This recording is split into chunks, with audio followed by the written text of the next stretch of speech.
नमस्कार दोस्तों, मेरा नाम है अभिजीत सोनकर और आज हम अपने YouTube चैनल पर लाए हैं आपके लिए एक बहुत ही अच्छा वीडियो जिसके बारे में हर कोई, हर इंडियन, पूरा भारत इस बारे में सोच रहा है।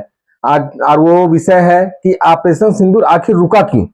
आखिर ऐसे क्या कारण हो गए कि हम लोग युद्ध में बढ़त होने के बावजूद आखिर हम रुक गए? तो आज हम अपने इस वीडियो में इसी सवाल का जवाब ढूंढने की कोशिश करते हैं। तो दोस्तों, अब तक हमने देखा, अब तक हमने जाना कि कैसे पहलगाम का ये हृदय विदारक ये घटना हुई। उसके बाद भारत ने कैसे जवाबी कार्रवाई की। जिनको जल्दी थी हूरों की, जिनको जल्दी थी जन्नत की, उनको भारतीय सेना ने कैसे मदद की, ये सब हमने देखा, ये सब हमने जाना। उसके बाद अब आते हैं अपने सब्जेक्ट पर कि कैसे, आखिर क्या कारण इसके पीछे हो गया। तो हमारा सब्जेक्ट आज दोस्तों ये है कि आखिर ऑपरेशन सिंदूर क्यों रुका। 140 करोड़ की पूरी जनता ये जानना चाहती है। ये मन में आज भी ये सवाल चुभ रहा है कि हम युद्ध में अच्छी स्थिति में थे, हमने बहुत अच्छे से तबाही मचाई है, हमने बहुत अच्छे से दबाकर ठोका पाकिस्तान को, बहुत अच्छे सबक सिखाया, लेकिन अचानक से अमेरिका के राष्ट्रपति डोनाल्ड ट्रंप की ट्वीट आता है और उसके 1 घंटे के बाद चाहे पाकिस्तान हो चाहे भारत हो, दोनों ने ही अपने युद्ध से कदम पीछे खींच लिए। आखिर ऐसा क्या हो गया? आखिर ऐसा क्यों हो गया? ये सवाल आज भी चुभ रहा है हर भारतीय को। आज इसका जवाब ढूंढने की कोशिश करते हैं दोस्तों, हम और आप मिलकर। तो चलते हैं हम, आप और मिलकर इस जवाब को ढूंढने की कोशिश करते हैं कि आखिर इसके पीछे क्या कारण हो सकती है। आइए इसको ढूंढने की कोशिश करते हैं, इसको समझने की भी कोशिश करते हैं। जब हम युद्ध में बढ़त में थे तो आखिर ऐसे क्या कारण हो गए कि हम पूरा 140 करोड़ लोग ठगा हुआ सा महसूस करने लगे। हम अच्छी तरह मार रहे थे, ठोक रहे थे पाकिस्तान के हर सवाल, हर जो मिसाइल से पूछ रहा था, हमारे एयर डिफेंस उसका जवाब दे रहे थे, उसके हर ड्रोन को हम नेस्तनाबूद कर रहे थे। फिर अचानक से जब युद्ध रुका तो हर एक बंदा, हर भारत का हर एक व्यक्ति खुद को ठगा सा महसूस करने लगा और ये अपने ही सरकार को कटघरे में खड़ा किया कि भाई आखिर रुक कैसे गए?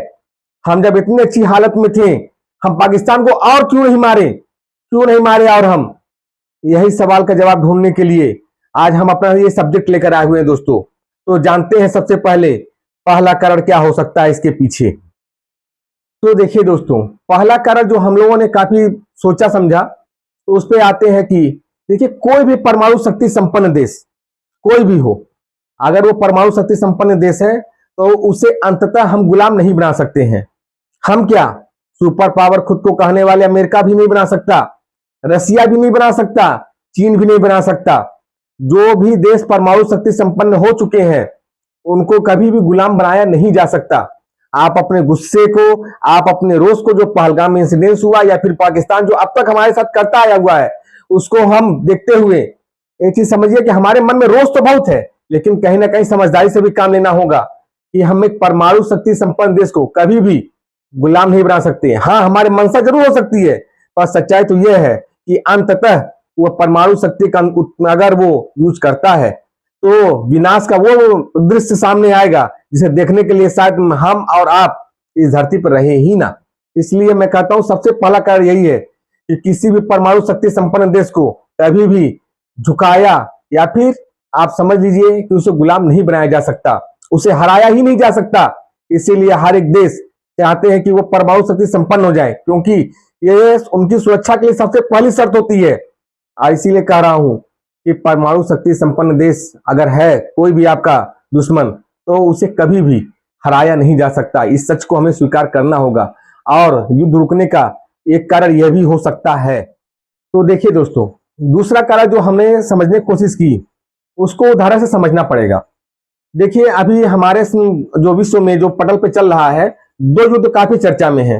एक इजराइल का और गाजा का युद्ध चल रहा है और दूसरा रूस और यूक्रेन का युद्ध चल रहा है।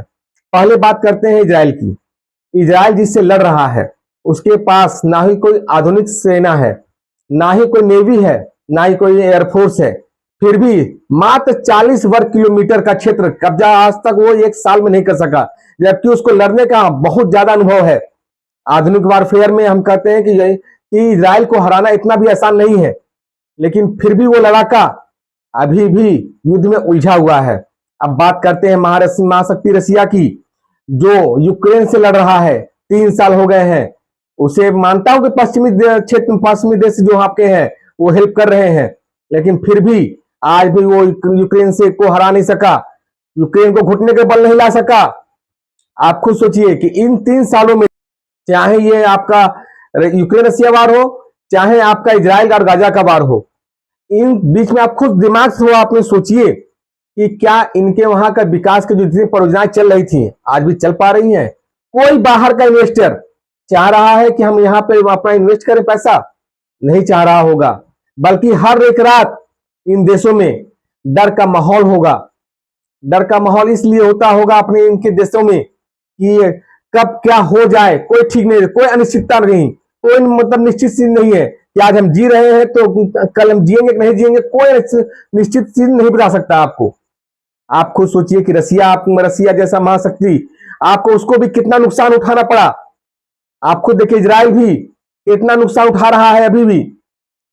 रूस के तो सैनिक कम पड़ गए, उसे भी उत्तर कोरिया से, कुछ और संगठनों से मदद लेनी पड़ी।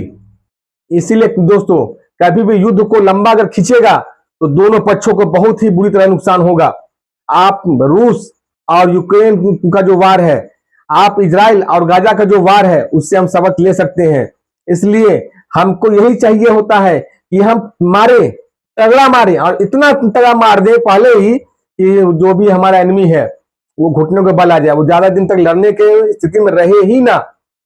इस बात को समझिए कि अगर युद्ध ज्यादा लंबा खिंचता तो जो हमारे देश में विकास की परियोजनाएं चल रही है, जो अभी भी कार्यरत चल रही है, वो सारी की सारी परियोजनाएं धरी रह जाती हैं, क्योंकि सारा का सारा पैसा हमें युद्ध में झोंकना पड़ता।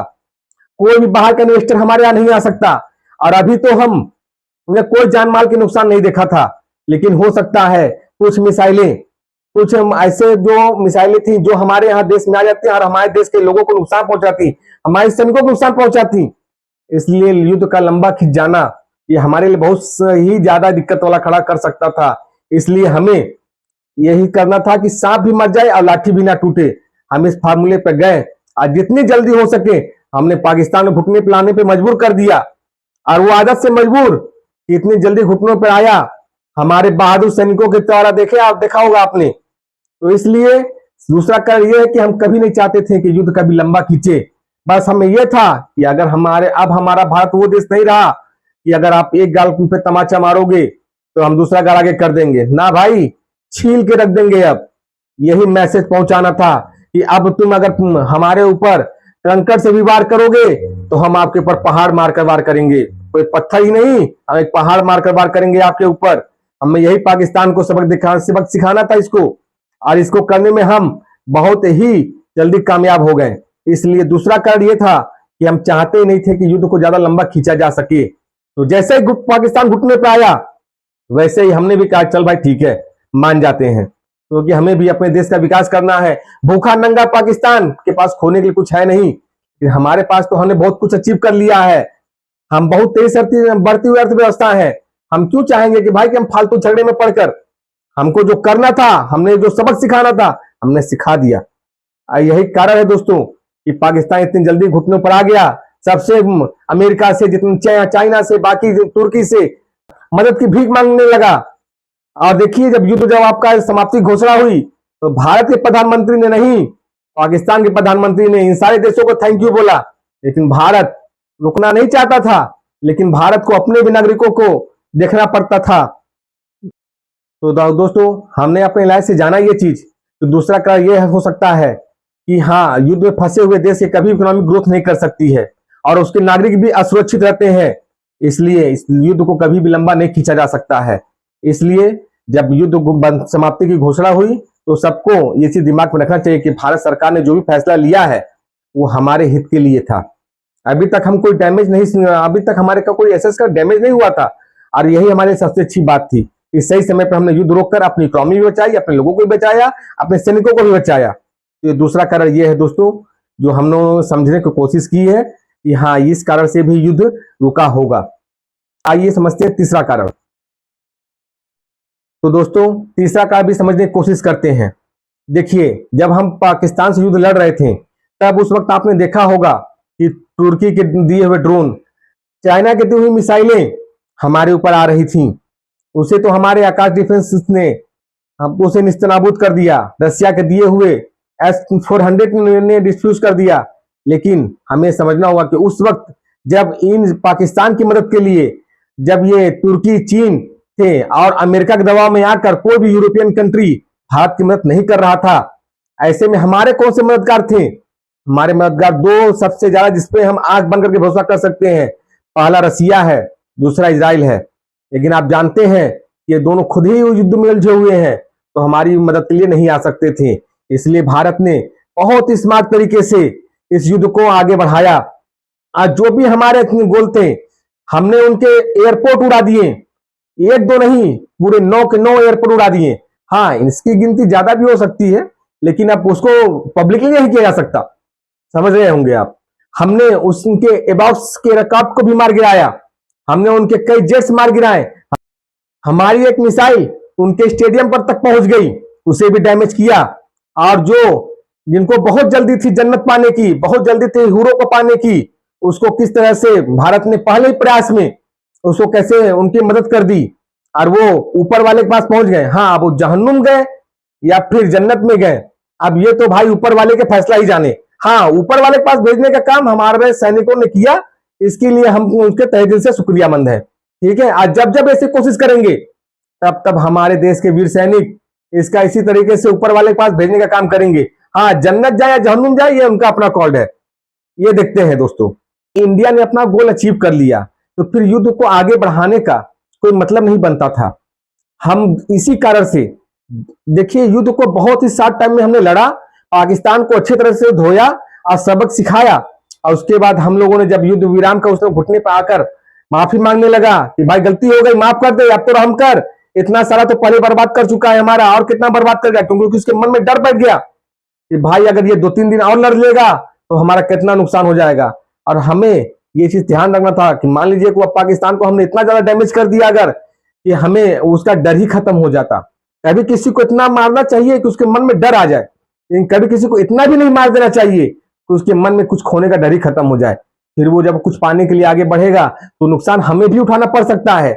इसीलिए भारत ने जब देखा कि भाई अब वो घुटने पर आ गया है, उसको सबक मिल गया है, तो भारत हमेशा से क्षमाशील रहा है और उसने क्षमा कर दिया उसको।